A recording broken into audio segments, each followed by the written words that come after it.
తెలంగాణ ప్రభుత్వం ప్రవేశపెట్టిన బడ్జెట్ అంతా అంకెల గారడి అన్నారు ఎమ్మెల్యే పాయల్ శంకర్. ఈ బడ్జెట్లో రైతులను నట్టేటు ముంచేశారని మండిపడ్డారు. రైతు భరోసా నిధులు పెండింగ్లో పెట్టేశారని ఫైర్ అయ్యారు. 1 కోటి మంది మహిళలను కోటీశ్వర్లను చేస్తామనడం పెద్ద బోగస్ అన్నారు. మహిళలకు ఉచిత బస్ ప్రయాణం తప్ప మిగతా పథకాల్లో మెండు చేయి చూపించారని ఎద్దేవా చేశారు. అన్ని వర్గాల ప్రజలను మోసం చేసేలా బడ్జెట్ కేటాయింపులు చేశారంటోన్న బీజేపీ ఎమ్మెల్యే పాయల్ శంకర్తో మా ప్రతినిధి Govind face to face. Telangana budget ఇప్పుడే డిప్యూటీ సీఎం బట్టి విక్రమార్క ప్రవేశపెట్టారు. అయితే దీని మీద బీజేపీ మాత్రం ఇదంతా కూడా అంకెల గారడని బీజేపీ ఆరోపిస్తుంది. అయితే ఆ యొక్క బడ్జెట్ మీద పూర్తి వివరాలు తెలుసుకునే ప్రయత్నం చేద్దాం. అయితే మనతో పాటు BJP floor leader MLA Payal Shankar మనతో అడిగే మరిన్ని వెళ్తుగా తెలుసుకునే ప్రయత్నం చేద్దాం. సార్ చెప్పండి, కాంగ్రెస్ ప్రభుత్వం ఇదంతా కూడా ప్రజారంజక బడ్జెట్ అంటుంది, మరి దీనిపైన మీ స్పందన? తెలంగాణ ప్రజలను పూర్తిగా మోసం చేసిన బడ్జెట్ ఇది. మిగులు బడ్జెట్తో వేరుపడ్డటువంటి ఈ తెలంగాణ రాష్ట్రం ఈరోజు రోజుకు 400 కోట్ల రూపాయలు అప్పు చేస్తే కానీ ప్రభుత్వం నడిచేటటువంటి పరిస్థితులు లేదు. అందరికీ అన్నం పెట్టే రైతు కాలం కలిసి రాక పంటలు పండక రోజుకు ఎందరో మంది రైతులు ఆత్మహత్యలు చేసుకుంటున్నారు. ఆ రైతుల మేలు గురించి ఎక్కడ కూడా ఈ బడ్జెట్లో ప్రస్తావన లేదు. ప్రధానమంత్రి పంటల బీమా పథకం పెట్టమని ఈరోజు భారతీయ జనతా పార్టీ ఎన్నో రోజుల నుంచి డిమాండ్ చేస్తున్నాం. కానీ ప్రధానమంత్రి పంటల బీమా పథకంకు రూపాయి కూడా కేటాయింపులు లేవు.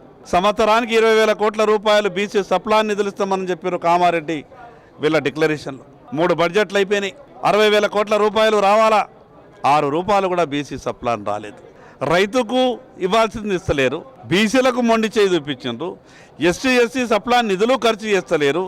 మరి ఈ రకంగా ఉన్నటువంటి ఈ బడ్జెట్ దేని కొరకు? తెలంగాణ ప్రజలు ఏం చూసి బాగుపడతారు?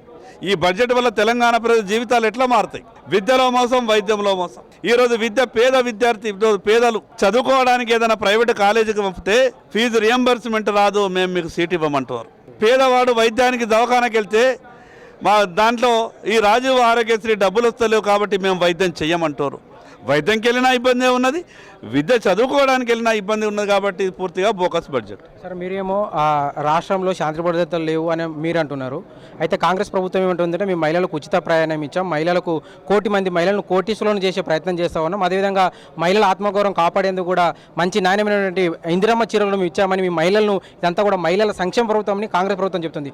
మీరేమో కాంగ్రెస్ కూడా మహిళలను మోసం చేస్తామని మీరు చెప్తున్నారు. మరి దీని మీద ఎవరి కరెక్ట్, ఎవరి వాదన కరెక్ట్? తెలంగాణ ప్రజలారా, ఈ ప్రభుత్వం గురించి మీరే ఆలోచించండి. తెలంగాణ రాష్ట్రం తెచ్చుకున్నది కేవలం ఉచిత బస్సుకేనా? తెలంగాణ రాష్ట్రం ఎందుకు తెచ్చుకున్నాం? జీవితాలు బాగుపడతాయని తెచ్చుకున్నాం. తెలంగాణ రాష్ట్రం బతుకమ్మ చీరల కొరకు తెచ్చుకోలేదు. తెలంగాణ రాష్ట్రం తెచ్చుకున్నాం మన పిల్లలకు ఉద్యోగాలు వస్తాయని. తెలంగాణ రాష్ట్రం తెచ్చుకున్నాం ఇబ్బందులలో ఉన్నటువంటి రైతు జీవితం బాగవుతుందని.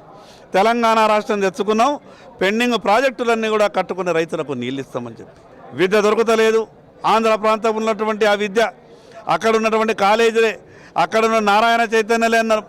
తెలంగాణ ప్రభుత్వమే రూపాయి ఖర్చు లేకుండా పీజీ దాకా వాళ్ళు విద్యనిస్తామని చెప్పారు. ఈ రకంగా అడుగడుగున మోసం చేసేటటువంటి ప్రభుత్వం ఎక్కడ కూడా ఎవరిని సంతోషపెట్టలేదు, ఎవరికి మంచి జరిగేటటువంటి బడ్జెట్ లేదు. కాబట్టి ఈ బడ్జెట్ అంతా కూడా తెలంగాణ ప్రజల్ని మోసం చేసేటటువంటి బడ్జెట్. ఓకే సార్, అయితే మొత్తం కూడా ఈ యొక్క బడ్జెట్ అనేది కూడా మొత్తం కూడా తెలంగాణ ప్రజలను అన్ని వర్గాలను మోసం చేసిన ప్రభుత్వం, రైతులను నట్టేటముచ్చిన ప్రభుత్వం తప్ప ఇది అంతా కూడా ప్రజలకు మేలు చేసే విధమైనటువంటి బడ్జెట్ కాదు. ఇదంతా కూడా మోసపూరితమైన బడ్జెట్ అంటూ కూడా బీజేపీ డిప్యూటీ ఫ్లోర్ లీడర్ చెప్తున్న పరిస్థితి. కెమెరామెన్ వీరబాబుతో గోవింద్, హైదరాబాద్, HM TV.